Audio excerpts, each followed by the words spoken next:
Section 37, subsection 2 of the Specific Relief Act says that a perpetual injunction can only be granted by the decree made at the hearing and upon the merits of the suit. The defendant is thereby perpetually enjoined from the assertion of a right from the commission of an act, which would be contrary to the rights of the plaintiff. Section 38 of the Specific Relief Act further provides a circumstance where a perpetual injunction may be granted in favor of the plaintiff to prevent the breach of obligation existing in his favor. In contractual matters, when such obligation arises, the court has to seek guidance by the rules and the provisions contained in Chapter 2 of the Specific Relief Act dealing with the specific performance of the contract. Subsection 3 of Section 38 of Specific Relief Act in Clause A to B to C and D further illustrates the circumstances wherein perpetual injunction may be granted by the court.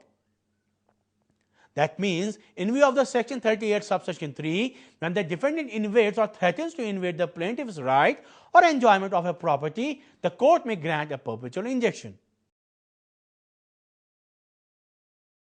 Now, what are the circumstances in which there will be a refusal of injunctions?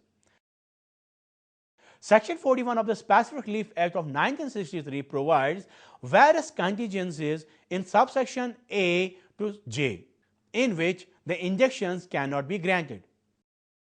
Section 41 of the Act deals with when injunction cannot be granted. Clause A says to restrain any person from prosecuting a judicial proceeding unless such a restraint is necessary to prevent a multiplicity of the proceedings.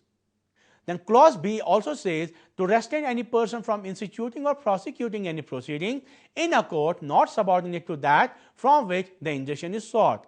Clause C says to restrain any person from applying to any legislative body. Clause D says to restrain any person from instituting or prosecuting any proceeding in criminal matter.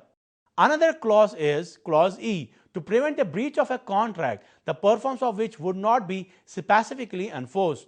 Then Clause F, to prevent the ground of nuisance as an act of which it is not reasonably clear that it will be a nuisance.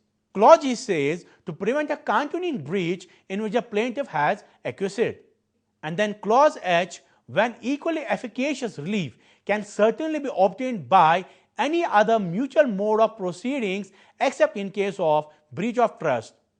Clause I, when the conduct of the plaintiff or his agent has been such as to disentitle him to the assistance to the court. And then Clause J, when the plaintiff has not personal interest in the matter. These are the circumstances under which the injunctions cannot be granted.